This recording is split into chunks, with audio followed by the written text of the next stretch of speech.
हसरतें कुछ और हैं, वक्त की इल्तिजा कुछ और है। जी हाँ, हम सोचते कुछ और है और होता कुछ और वो इसलिए कि हम जरूरी चीजों को अक्सर नजरअंदाज करते चलते हैं, कामयाबी का इरादा रखते हैं लेकिन मेहनत नहीं करते जितनी जरूरत है। 100 साल तक की सेहतमंद जिंदगी तो चाहते हैं लेकिन अपनी दिनचर्या, अपनी लाइफ स्टाइल को ठीक करने को तैयार नहीं। आप ठीक कह रहे हैं हुसैन। अब इस वक्त की जो इल्तिजा है उस पर ही गौर कर लेते हैं। अपना देश डायबिटीज कैपिटल बन चुका है, ये बात तो हम पहले से सभी जानते हैं, लेकिन पेनक्रियास ग्लैंड की अनदेखी की वजह से दूसरी बीमारी भी भारत में तेजी से फैल रही है। The international foundation for gastrointestinal disorders के मुताबिक खराब लाइफस्टाइल क्रॉनिक पेनक्रियाटाइटिस और पेनक्रियाटिक कैंसर की वजह बन रही है। और डरने वाली बात यह है कि पैनक्रियास से जुड़े कैंसर का पता एडवांस स्टेज में ही चलता है और इस कैंसर से जूझ रहे 95% मरीज अपनी लड़ाई हार जाते हैं। वहीं पैनक्रियाटाइटिस की परेशानी जानलेवा साबित होती है, जिंदगी को दर्द भी देती है और दर्द से भर भी देती है। मतलब ये हुआ कि ऐसे में अगर पेट में आपको हल्का फुल्का दर्द महसूस होता है, भारीपन रहता है, भूख नहीं लगने और नौजिया के लक्षण आपको दिख रहे हैं तो इसको इग्नोर बिल्कुल मत कीजिए। ये पैनक्रियास के बीमार पड़ने के इशारे हो सकते हैं, सिग्नल हो सकते हैं। आप जब दोनों ये बातें कर रहे थे तो दो लाइन मेरे दिमाग में आ रही थी कि जिंदगी मौत ना बन जाए यारों संभालो। तो ये वही स्थिति है। साथ ही बॉडी की मॉडस ऑपरेंडी को भी हम समझाते हैं कि क्यों पैनक्रियास का हेल्दी रहना जरूरी है। सबसे पहले शरीर को चलाने के लिए एनर्जी चाहिए। एनर्जी का सोर्स है ग्लूकोज और ग्लूकोज को एनर्जी में बदलने के लिए इंसुलिन की जरूरत पड़ती है। लेकिन खराब लाइफस्टाइल की वजह से जब पैनक्रियास प्रॉपर एक्टिव नहीं होती है तो इंसुलिन सही तरीके से प्रोड्यूस नहीं होता है और तब खान पान से मिलने वाला ग्लूकोज एनर्जी में तब्दील होता नहीं है और फिर यही ग्लूकोज ब्लड में मिलकर शुगर लेवल को बढ़ा देता है। और इतना ही नहीं, पैनक्रियास कई तरह के एंजाइम्स के जरिए डाइजेशन को भी रेगुलेट करता है जो फैट पचाने के साथ साथ वायरस बैक्टीरिया से आंतों की हिफाजत भी करता है। तो जैसा कि मैंने कहा कि जिंदगी मौत ना बन जाए संभालो यारों, तो आप इग्नोर करना बंद कर दीजिए। आज से और अभी से योग गुरु स्वामी रामदेव के साथ मिलकर पैनक्रियास को एक्टिव कीजिए ताकि डायबिटीज ठीक होने के साथ साथ बाकी दूसरी बीमारियों से भी आप अपने शरीर को बचा सके, इन बीमारियों से दूरी बनाए रख सके। स्वामी जी बहुत बहुत स्वागत आपका। प्रणाम। प्रणाम स्वामी जी। बहुत बहुत प्रणाम आपको भी मीनाक्षी जी, हुसैन जी, ज्योत्सना जी। और देखो आज 10 अभ्यास बताएंगे हम डायबिटीज के लिए, 2 भी कर लेंगे तो उद्धार हो जाएगा। एक है मंडूकासन और दूसरा है पवन मुक्तासन, लेकिन लंबा करना है। और इंटीग्रेटेड योग प्रैक्टिस की हम बात करते हैं। डायबिटीज, पेनक्रियाटाइटिस और पेनक्रियाज के कैंसर से लेकर के और डायबिटीज के कॉम्प्लिकेशंस, डायबिटीज के कारण से रेटिनोपैथी, नेफ्रोपैथी, न्यूरोपैथी, पूरा शरीर अंदर से जर्जरित हो जाता है, जैसे दीमक अंदर से लकड़ी को खा जाती है और खोखला कर देती है। ऐसे डायबिटीज पूरे शरीर के एक एक सेल, टिश्यू, ऑर्गन को अंदर तक उसमें तबाही मचा देती है।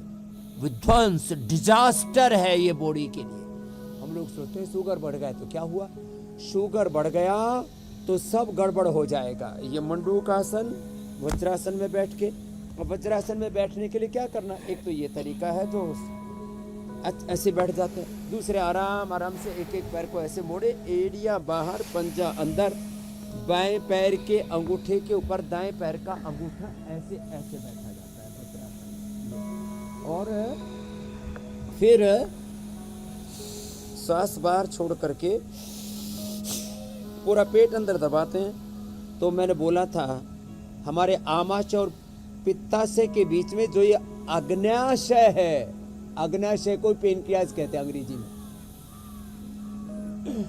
पेनक्रियाज के दोनों तरफ ऐसी मुट्ठियां लगा देते हैं और फिर आगे झुक करके इसी में कपालभाति करते। Integrated yoga practice with right method, with right timing, with continuity, with concentration, माने विधि विधान के साथ पूरे समयबद्ध, टाइम एंड डोज डिपेंडेंट तरीके से जितने भी हम साइंटिफिक रिसर्च करते हैं और उसके द्वारा बड़े निष्कर्षों तक पहुंचते हैं, उसमें टाइम और डोज का बड़ा महत्व है।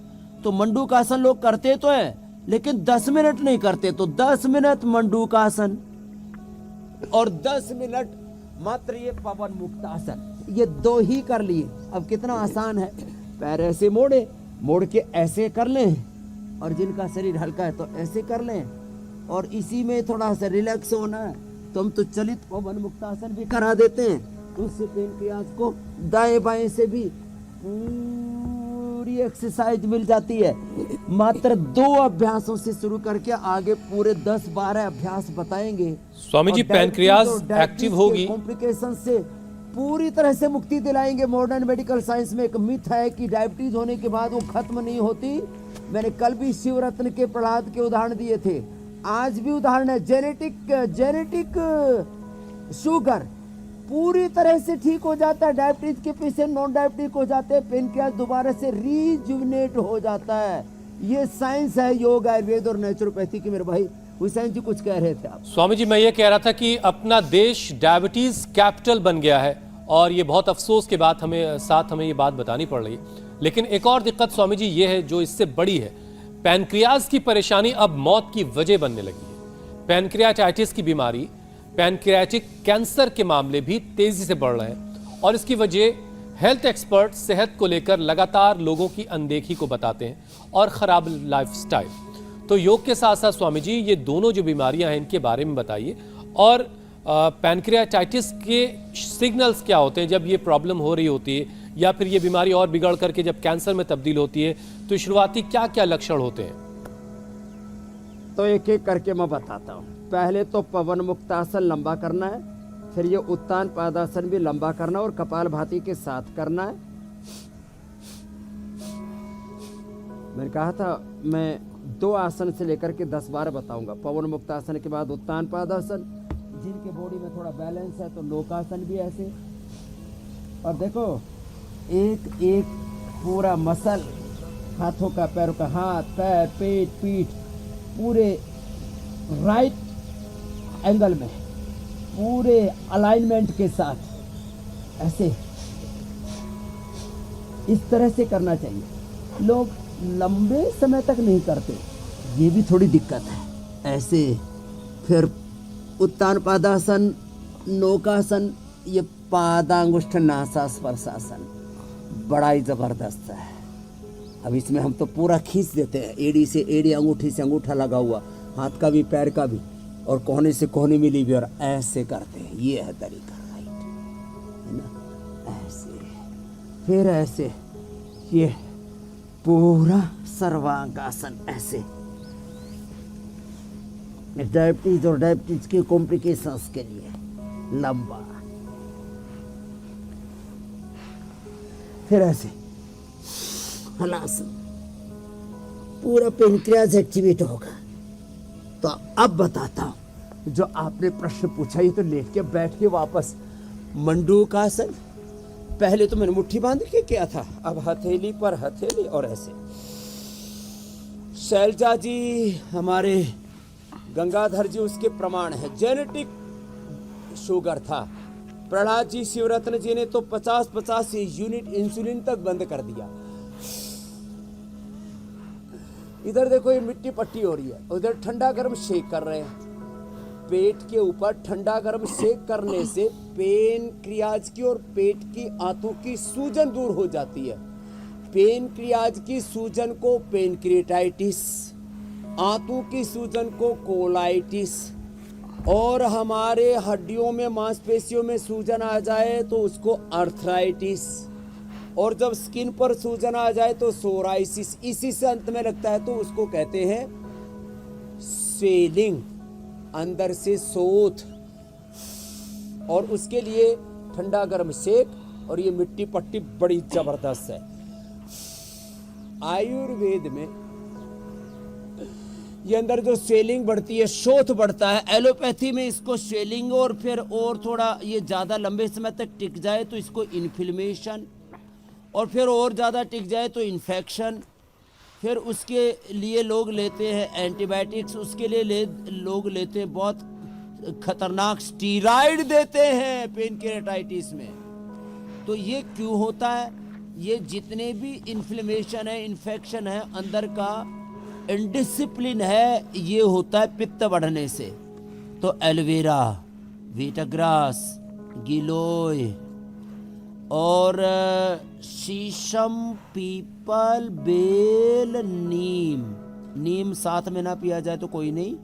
शीशम, पीपल, बेल, एलोवेरा, वीटाग्रास, ये तो एक साथ मिले ना, पी लेना। इसको मैंने नाम दिया पित्तहर जूस।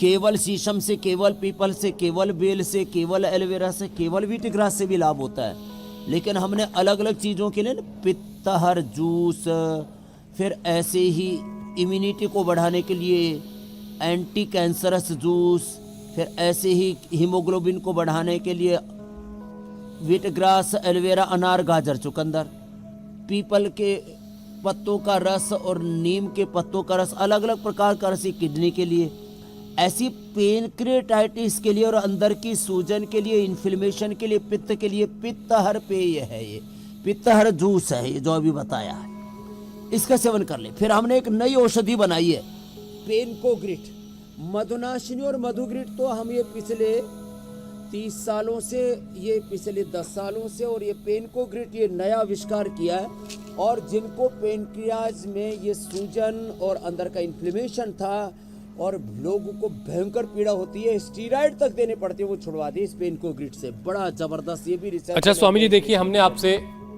बहुत बार मंडूकासन 2 तरह से, योग मुद्रासन भी 2 तरह से। हमने आपसे स्वामी जी कई बार, बहुत बार डायबिटीज को कंट्रोल ही नहीं, क्योर करने का फॉर्मूला जाना है, लेकिन एक बार फिर से पैनक्रियाज का स्वामी जी जो पहला काम है वो देखिए इंसुलिन को बनाना है। और जब इस फंक्शन में कुछ गड़बड़ी पैदा होती तो शुगर का जो लेवल है वो बढ़ जाता है और फिर आदमी जो डायबिटीज की गिरफ्त में आ जाता है। तो पैनक्रियाज को एक्टिव करने के तमाम योगाभ्यास आप बता ही रहे, लेकिन डायबिटीज कैसे क्योर की जाए ये एक बार फिर से समझा दीजिए। देखो, एलोपैथी में पहले मेटफॉर्मिन आदि 100, 200, 500 mg से शुरू होकर 1000 तक पहुंच जाती है।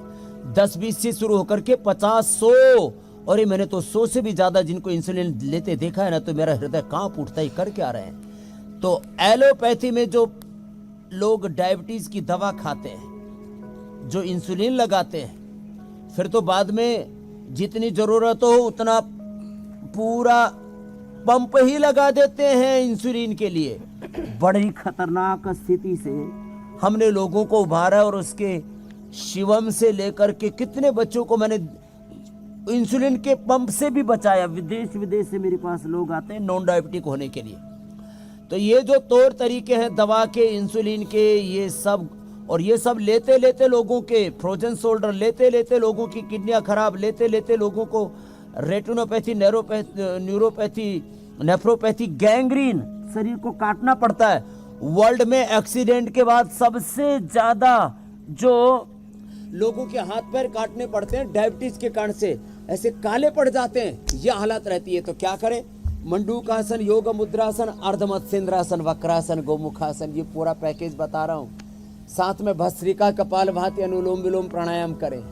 और देखो ये गिलोय है, यहाँ ये गिलोय, ये एलोवेरा, सदाबहार, आज सब ये रखा हमने यहाँ, सदाबहार, चिरायता, ये इंसुलिन का पौधा भी रखा है, सदाबहार, चिरायता, नीम, और जो है ये सब इधर रखा है, गिलोय, इन सब का माने आंवला, एलोवेरा, गिलोय, सदाबहार, चिरायता, कुटकी, गुड़मार, विजयसर, ये कुटकी का हम पाउडर भी लोगों को उपलब्ध कराते हैं, कुटकी का भी, बड़ी कड़वी होती है। और ये खीरा, करेला, टमाटर, अरे साहब इतना अच्छा होता है, इससे पेट भी बढ़िया साफ हो जाता है और इससे भूख भी बहुत अच्छी लगती है और कड़वा नहीं लगता। मैं सच्ची बोलता हूँ, मैंने लोगों को 30 साल से खीरा, करेला, टमाटर का जूस बताया, मैंने पिया नहीं था। इंडिया टीवी पर एक दिन मैं बता रहा था, मैंने कहा मैं सारे दुनिया को बोलता हूँ एक बार पी के भी देख लेता हूँ, चलो मेरे को शुगर नहीं, वैसे ही मेरे को इतना अच्छा लगा। अब मैं कभी सप्ताह में ऐसे ही 2-3 दिन ऐसे ही पी लेता हूँ और पीते एक तो बढ़िया पेट साफ हो जाता, भूख कड़ाके की लगती है। तो फिर अपने 25-50 ग्राम अपने घी भी खा लेते, मक्खन खा लेते हैं। और पहले इस्तेमाल गुड़ करें फिर विश्वास गुड़ और करने वाली बात घी है ना डाल स्वामी करके जी। बाजरे की रोटी का चूरमा बना के खा लेते हैं। आपने पहले इस्तेमाल किया, फिर आपको भी विश्वास हो गया इसके बाद फिर विश्वास करें। कि ये पीने लायक है। अच्छा स्वामी और जी, इसमें शरीर में मेथी है ना, मेथी अंकुरित जी। ये मेथी अंकुरित में बड़ा लाभ करती है। और मेथी और एलोवेरा इसको हम सब उसमें डाल देते हैं आटे में और उसकी रोटी बना के खाते हैं। चाहे मेथी रोटी खाओ मल्टीग्रेन की, चाहे बाजरे के और डालो मेथी एलोवेरा, ओहो वो फिर एंटी डायबिटिक आटा हो जाता है। वैसे एंटी डायबिटिक आटा भी हमने बना रखा है, ये भी लोगों को उपलब्ध कराया हमने। बहुत कुछ हम उपलब्ध कराते हैं, लेकिन सबसे बड़ी बात है योग से पहले पेनक्रियाज को संभालो, फिर खान पान ठीक करो और ये स्वीकार करो कि तुम स्वभाव से रोगी नहीं योगी हो। डायबिटीज ये तुम्हारा सहज धर्म नहीं है, तुम जी। आरोग्य ही तुम्हारा सहज धर्म है। तो हम पूरी तरह से नॉन डायबिटिक बना देते। मीनाक्षी जी कुछ कह रहे थे। हाँ, मैं विषय शामिल कर रही थी स्वामी जी की शरीर में शुगर लेवल बिगड़ने का असर हार्ट पर, लिवर पर, किडनी और हमारे नर्व्स पर भी पड़ता है। तो साइड इफेक्ट को कैसे खत्म किया जाए और हमारे जो वाइटल ऑर्गन्स है उन्हें हेल्दी बनाए रखने के लिए हमें क्या चीज नियमित तौर पर करने की आवश्यकता है, योग में भी और साथ ही खान पान में भी। तो देखो, एक तो ये अर्धमत्स्येंद्रासन दोनों तरफ से, जैसे मैं इधर से भी कर रहा हूँ और इधर से भी कर रहा हूँ। इसको करे ऐसे पूरा निचोड़ देते हैं पेनक्रियाज को, जैसे कपड़े को निचोड़ दो ना ऐसे। हाँ, वो लगता तो वैसे ही है। ऐसे तो निचोड़ने से उसमें से रस निकलता है ना, पानी टपकता है। तो पूरा पेनक्रियाज को निचोड़ दिया वक्रासन में, अर्धमत्स्येंद्रासन में ऐसे पूरा निचोड़ देते हैं। और फिर कॉम्प्लिकेशंस ना हो इसके लिए प्राणायाम और आसन भी करवाते हैं। तो चलो ये आसनों के साथ अब व्यायाम भी करेंगे, पेनक्रियाज के पूरे कॉम्प्लिकेशन से भी अपने आप को बचाएंगे। और उसके लिए देखो, मैं एक तो हार्ट के लिए आपने पूछा, तो साइलेंट हार्ट अटैक होता है तो जो ऐसे करेंगे गोमुखासन एक तरफ से, फिर ये दूसरी तरफ से ऐसे गोमुखासन करें और ऐसे एक, दूसरा ये और तीसरा ये, हार्ट की प्रॉब्लम नहीं आएगी। चौथा है फिर हार्ट के लिए, चलो उल्टे लेट जाओ और उल्टे लेट करके ऐसे तो सभी कर लो, और जो ऐसे कर सके बहुत अच्छी बात है। और फिर पूरी ऊर्जा पानी हो तो ऐसे कर लो। ऐसे आजकल मैं पावर योगा भी रोज बताता हूँ, क्योंकि ठंड अब लगनी शुरू हो गई है। आज यहाँ पर भी आसमान में बादल छाए हुए, उसके पीछे मंद मंद मुस्कुरा रहे हैं हमारे सूर्य भगवान जी। और अब ठंड बढ़ रही है तो दंड लगाओ, ठंड भगाओ। ये दूसरा दंडव है, फिर ये तीसरा दंड है ऐसे, और फिर ये चौथा दंड है ऐसे, और फिर ये चलो ज्योत्सना दंड लगाओ। पांचवा दंड ऐसे, ऐसे ये दंड लगाओ, ठंड भगाओ। फिर गोल गोल चक्र भी घुमाओ, ये ऐसे ऐसे। स्वामी जी दंड तो लग ही रहे हैं। और ये सब करके रोग भी मिटाओ। और मैं तब तक आंखों की बात कर लेती हूँ। तो देखो, आंखों पर बुरा असर आता है, किडनी पर भी, नर्वस सिस्टम पर भी। तो जो आंखों के लिए पूछा ना आपने ज्योत्सना जी, इसके लिए ना एक तो अनुलोम विलोम, एक आई ग्रिट, आमल के रसायन 200 ग्राम सप्तामृत लोह, 20 ग्राम मुक्ता शुक्ति, 10 ग्राम स्वर्ण वसंत मालती वसंत कुसुमाकर, ये 2-2, 3-3 ग्राम मिला लें। आंखें ऐसे चमक उठेंगी। और नेत्र ज्योति कमजोर है, जिनको कैटरेक्ट, ग्लूकोमा है, आंखों के मैकुलर डिजेनरेशन हो रहे हैं, दिखाई कम दे रहा है, अंधे तक हो जाते हैं लोग डायबिटीज के कारण से। 2 से 5% लोग अंधे हो जाते हैं। 80-90% लोगों को आंखों की कोई ना कोई प्रॉब्लम होती है डायबिटीज के कारण से। एक तो अनुलोम विलोम, दूसरा सर्वांगासन जो पहले कर चुके हैं, ये शीर्षासन, ये जबरदस्त है ऐसे। और देखो ऐसे शरीर को साधे, अंगूठे से अंगूठा, एड़ी से एड़ी मिली हुई, पूरे हाथ पैर पेट पीठ ऐसे पूरे सधे हुए, सांस बाहर छोड़ देते हैं, मूल बंद उद्यान बंद लग जाते हैं। ऐसे लंबे लंबे श्वासों के साथ। तो ये शीर्षासन, सर्वांगासन, अनुलोम विलोम। फिर आंखों के लिए जो पॉइंट है ना, हाथों में भी और पैरों में भी, ये हाथों में ये पॉइंट। लाखों करोड़ों लोग अब इंडिया टीवी देख देख करके डायबिटीज और डायबिटीज के कॉम्प्लिकेशंस को मिटा रहे हैं। ये पॉइंट दोनों हाथों में। कपालभाति करते करते दबाएं दोनों हाथों में, और फिर दोनों पैरों में। नंगे पैर घास पर चलें, सूर्य का त्राटक करें, ऐसे घास पर चला करें। मैं घास पर चलता हूँ नंगे पैर। फिर सूर्य का त्राटक, दीपक का त्राटक करें। मुंह में पानी भर के आंखों पर छींटे मारें। गुलाब जल पतंजलि का बहुत अच्छा मिलता है, ले लिया करो गुलाब जल। और मैं भी गुलाब माता का बेटा हूँ। सुबह सुबह मेरे साथ मैंने एक से भाई क्या हो रहा है? बोलो भाई मारा मैं तो बाप वो आ गए हो। मैंने कहा बाप वो आ गए तो क्या कर रहा है? बोलो वो लंबे लंबे फू फां कर रहे। तो स्वामी रामदेव भी गुलाब का जल, उससे अपने प्राण से अपने अंतर मन को, तन को, जीवन को धोया करो। और ठंडे पानी से, गुलाब जल से आंखों को धोया करो। सब आई ग्रिट है सामान्य रूप से और सौम्य। और जिनको कैटेगुलकोमा है तो दृष्टि है, वो आंखों में डाल लो। आंखों की सारी समस्याएं खत्म। अनुलोम विलोम करो और ओंकार गायत्री का ध्यान करो, मन को शांत रखो। और ये भी कमाल है स्वामी जी, ये जो हमेशा उत्तेजना में रहते हैं ना, हमेशा ने सिर्फ आंखों की परेशानी कही, आपने आंखों से जुड़ी हर एक परेशानी का हल भी दे दिया। मतलब ऐसा रिश्ता का जुड़ा हुआ है, ऐसा कनेक्टेड है मामला कि सवाल का सिर्फ एक शब्द आप तक गया था। ये भी कमाल है। लेकिन अब अगला विषय लेते हैं स्वामी जी। कई बार ऐसा होता है कि गॉल ब्लैडर में अगर कोई दिक्कत है तो उसकी वजह से भी पैनक्रियाज में सूजन आ जाती है। अब गॉल ब्लैडर में दिक्कत क्या होती है? उसमें स्टोन आ जाते हैं, तो इसको खत्म करने का क्या उपाय है?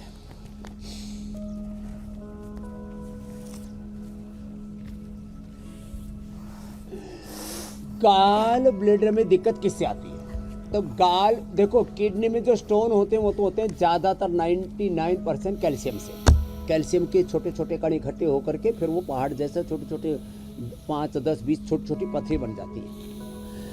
गाल स्टोन किससे होता है? गाल स्टोन होता है ज़्यादा तेल और घी खाने से, और वो हजम हो नहीं तो उसके छोटे छोटे जो पार्टिकल्स हैं वो इकट्ठे हो जाते हैं। और ऐसे जैसे खीरे के अंदर बीज होते हैं ना, ऐसे पत्थरी 10, 20, 50, 100, 200 तक बन जाती हैं। एक हमारे डॉक्टर हैं रुड़की के वो बोलते हैं स्वामी जी मैं तो निकाल के रखता हूँ तो ऐसा लगता है कि जैसे अंदर पूरा खीरा के अंदर जैसे बीज इकट्ठे हो गए हैं, ऐसे हालात हो जाती है। तो ये जो जैसे फ्रिज के अंदर आप देखते हो ना, वो घी के कण इकट्ठे हो जाते बीज ऐसे उसके दाने दाने से। तो ये अनहेल्दी कोलेस्ट्रॉल जो बार बार तला भुना खाते हो ना, जो है सैचुरेटेड फैट है ना, हाँ, वो गाल ब्लैडर में इकट्ठा हो जाता है। तो एक तो कपालभाति करो, एक पत्थर चटा का प्रयोग करो, एक लिथोम बहुत जबरदस्त है, और सप्ताह में एक बार कुल्थ की दाल खा लो। जिंदगी में स्वामी रामदेव की तरह तुम्हारा गाल ब्लैडर रहेगा। मेरे बच्चों जैसा गाल ब्लैडर है, बच्चों जैसी किडनी है, बच्चों जैसा पेनक्रियाज है। मेरी बायोलॉजिकल एज अभी 15, 20, 25 ज़्यादा से ज़्यादा। तो ये पेनक्रियाज का इन्फेक्शन फिर वो पहुंच जाता है, माने इसका गाल ब्लैडर का इन्फेक्शन पेनक्रियाज तक पहुंच जाता है, फिर वहाँ पेनक्रियाटाइटिस और डायबिटीज़ हो जाती है। तो इन्फ्लेमेशन ये ही बड़ी वजह है। तो कपालभाति करें, हो सके तो बाह्य प्राणायाम करें, तो ये पेनक्रियाज और गाल ब्लैडर का इन्फ्लेमेशन, अंदर का इन्फेक्शन और ये जो स्टोन तो कतई नहीं रहेगा। ये उपाय बता दिया। अच्छा स्वामी जी, कोलेस्ट्रॉल पेनक्रियाज पर किस तरह से असर डालता है? डॉक्टर्स मानते हैं कि डायबिटीज और कोलेस्ट्रॉल को कंट्रोल ना होना भी पैनक्रियाटाइटिस की वजह बनता है। तो ऐसे में इसके बारे में भी बताइए और कैसे ठीक किया जाए।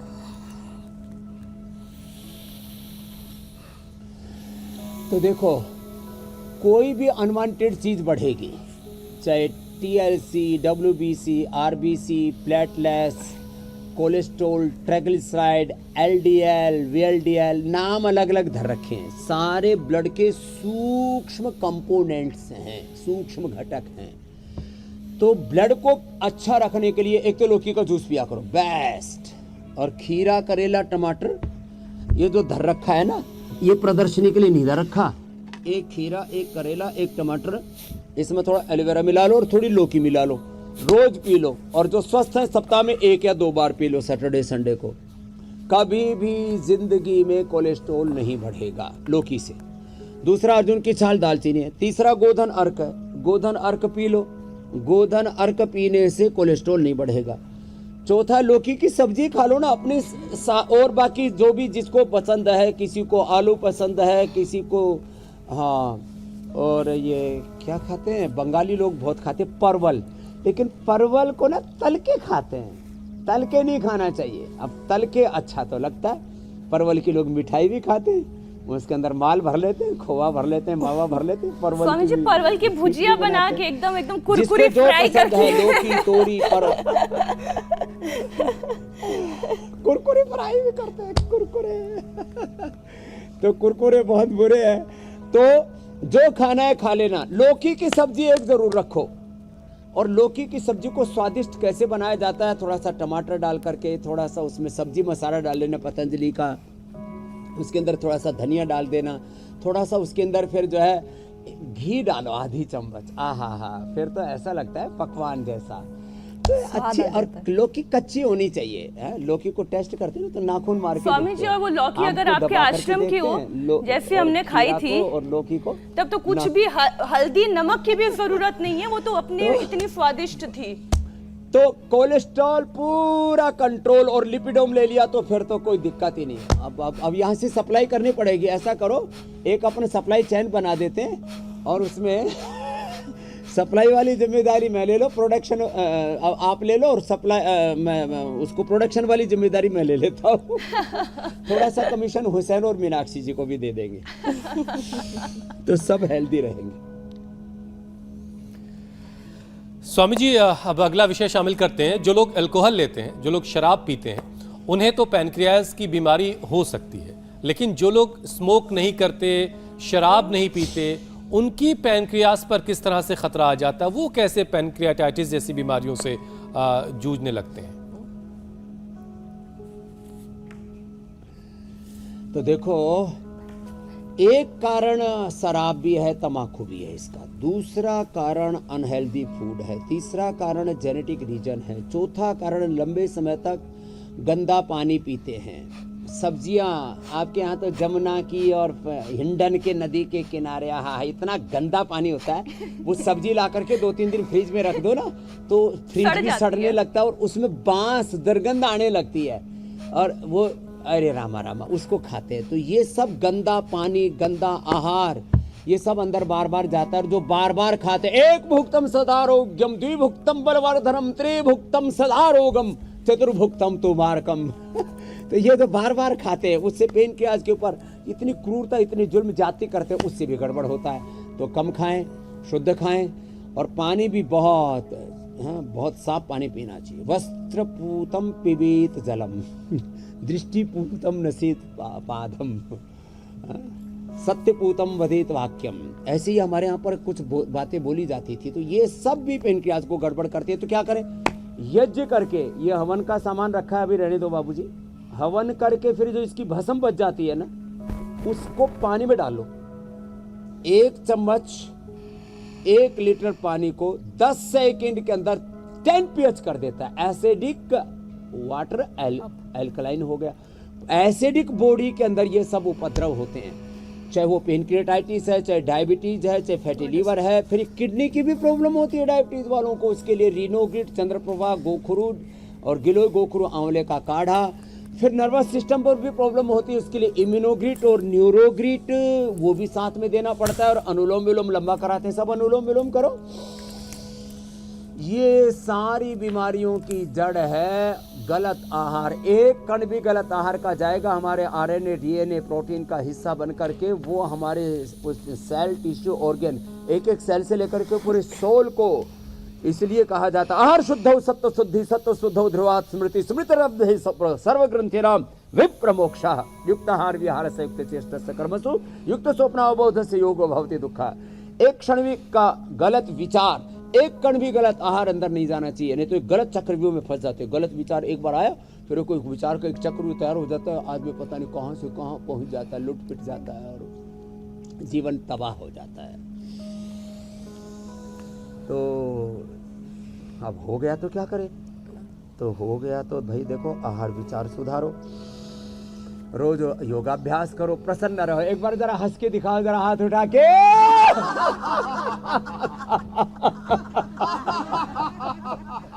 खुश रहो, प्रसन्न रहो, ऐसे प्रकृति की सन्निधि में रहो। देखो कितने पेड़ पौधे, कितना आनंद है, इधर भी पेड़ इधर भी पेड़, आहा चारों तरफ फूल खिले हैं, जीवन पुष्प खिल रहे।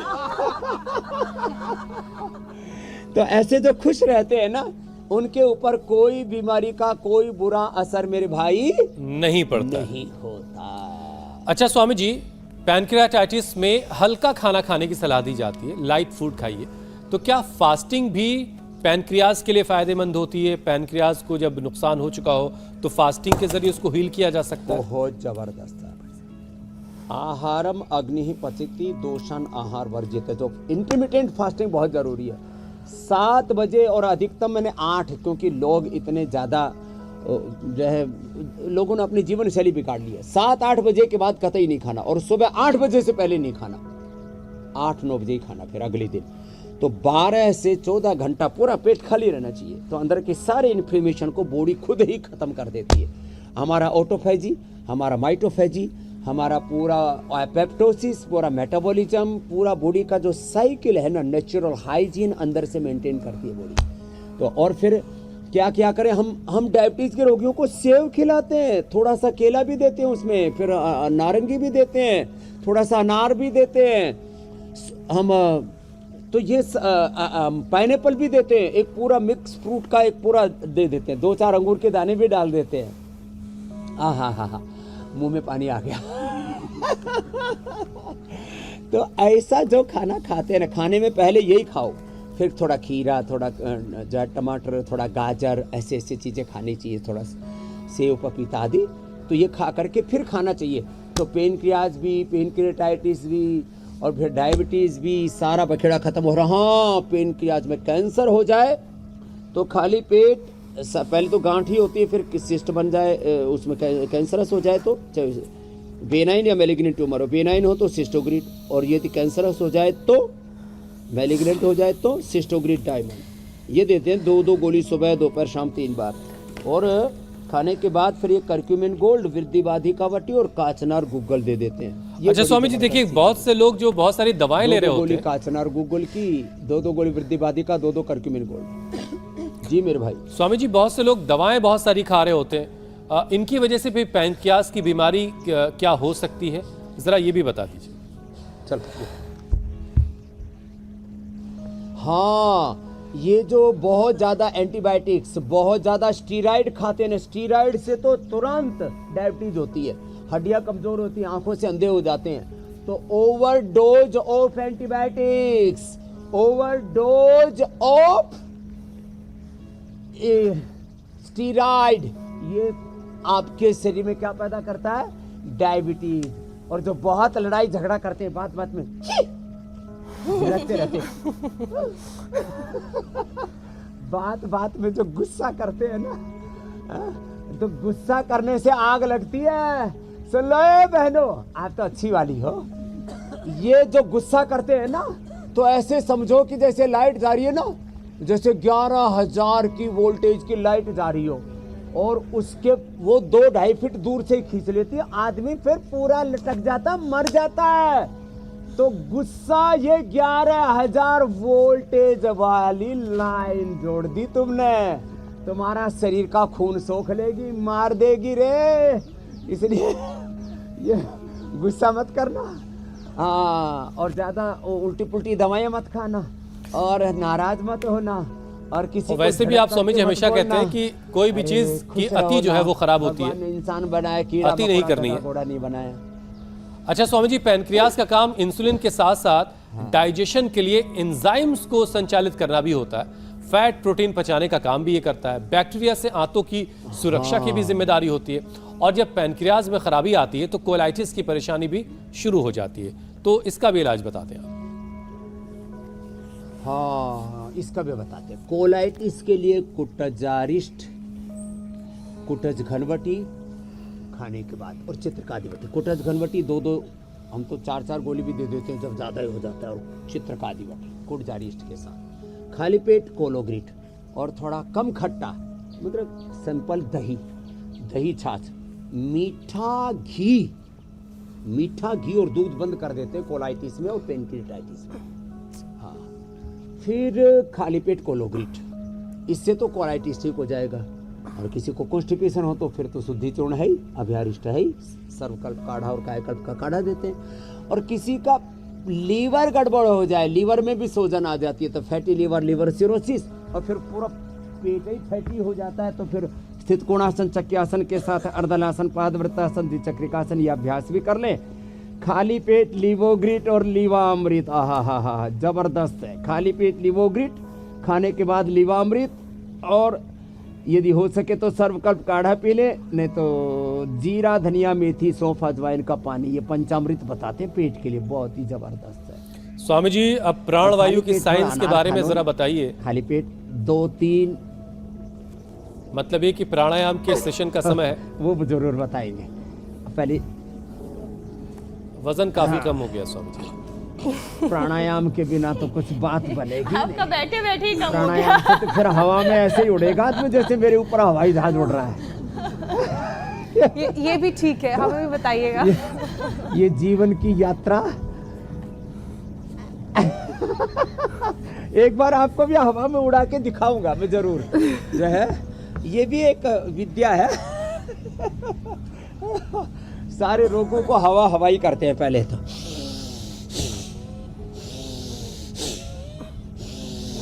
हमारे यहाँ धुंध नहीं है, ये दिल्ली वाला धुंध नहीं है, तो बादल है।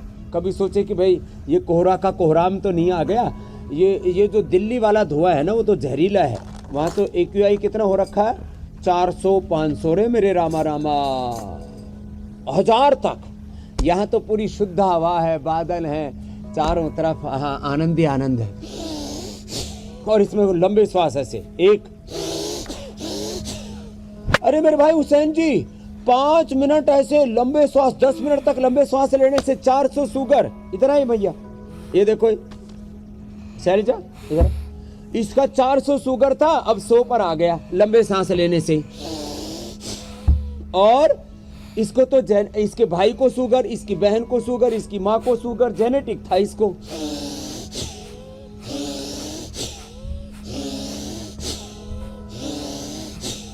अब ठीक कर लिया शैलजा जी ने, शिवरत्न जी ने, प्रहलाद जी ने, गंगाधर जी ने, और भस्त्रिका के बाद कपालभाति। और जिसको जोर से करना हो तो आजकल जवान बच्चों को भी हो जाता है, तो जोर से करें। भस्त्रिका, कपालभाति और अनुलोम विलोम अप्रतिम है। हवा में मिलावट दिल्ली में, और हल्दी में मिलावट पूरे देश में, और किन किन चीजों की मिलावट करते हैं वो सारा आज हम मिला करके भी दिखाएंगे कि बिल्कुल स्वामी जी, गोल्डन मिल्क घर घर में बन रहा है। बहुत सारे लोग कच्ची हल्दी के साथ, बहुत सारे लोग हल्दी का पाउडर दूध में मिला के पीते हैं, लेकिन इस डर के साथ कि हल्दी प्योर है नहीं है, वो आप आज बताइएगा। लेकिन उससे पहले मैं जरा कल के कार्यक्रम के बारे में दर्शकों को बता दूं कल क्या खास होने वाला है। एंटीबायोटिक का ज्यादा डोज कैसे बना रहा है लिवर को कमजोर, एंटी माइक्रोबियल रेजिस्टेंस कैसे डिटॉक्स करें इंटरनल ऑर्गन्स, लाइफस्टाइल पर योग गुरु की क्लास, बैक्टीरियल इंफेक्शन से मिलेगी आपको निजात। किसी भी महामारी से ज्यादा जानलेवा हो रही है बैक्टीरियल इंफेक्शन, हर साल इससे 50 लाख लोगों की जान जा रही है। ऐसे में शरीर को दीजिए यौगिक सुरक्षा। हर दिन सुबह 7:56 पर स्वामी रामदेव के साथ योगाभ्यास करिए और खुद को हेल्दी रखिए। तो स्वामी जी, हल्दी प्योर है नहीं है कैसे पहचाना जाए? कल का तो आपने बता दिया, तो देखो हल्दी ना, जो अच्छी वाली हल्दी हो तो 300-400 रुपये किलो मिलती है बाज़ार में, ब्रांडेड तो। और वैसे भी हल्दी महाराष्ट्र में और इधर कर्नाटक में, उधर आंध्र तेलंगाना में, उधर पहाड़ पे भी बहुत अच्छी हल्दी होती है, नॉर्थ ईस्ट में भी। खैर, अब लोग क्या करते हैं, हल्दी, ये हल्दी है, अब इसमें बेसन में, मकई के आटे में लोग कलर मिला देते हैं, और कलर मिला करके और फिर जो है इसमें थोड़ा सा फ्रेगनेंस और फ्लेवर मिला देते हैं, और पैकेट में भर करके कुछ तो लोग प्योर नकली हल्दी खाते रहते हैं। तो अच्छी हल्दी खानी है तो चलो, ब्रांडेड हल्दियाँ बहुत सारे ब्रांड हैं, उनकी आप ले सकते हो। हम नहीं कहते हैं कि आप पतंजलि की लो। बाकी जो है अपने घर में एक तो हल्दी का तरीका होता है, इसको मिट्टी में दबाया जाता है और उसका फिर पूरा प्रोसेस होता है, तब जा करके ये अच्छी हल्दी तैयार होती है। बाकी सामान्य रूप से आप इसको, हल्दी को कच्चा खाएं तो सबसे बेस्ट है। मैं तो कहूँगा आप ये जो हल्दी है ना, ये कच्ची हल्दी खूब मिलती है। अब छोंक में कच्ची हल्दी को आप यूज़ करते हैं ना, ये ज़्यादा बेहतर होती है। और फिर भी बाज़ार से लेकर के आप आते हैं तो उसमें टेस्ट भी जो है से पता लग जाता है और टेस्ट से भी पता लगता है। तो हल्दी जैसे जुबान पर रखते हैं ना, तो एक अलग प्रकार का इसमें एक फ्लेवर आता है और सुगंध भी आता है। लेकिन जो लोग मतलब ये है कि नकली और नक्कालों दोनों से बचने की जरूरत है स्वामी जी। हल्दी जैसा तैयार करते हैं। बहुत बहुत धन्यवाद। ऐसे ही बहुत बहुत नकली शुक्रिया चीजों स्वामी से जी। बचेंगे, असली योग और असली औषध, असली हल्दी। बहुत बहुत प्रणाम। प्रणाम स्वामी जी।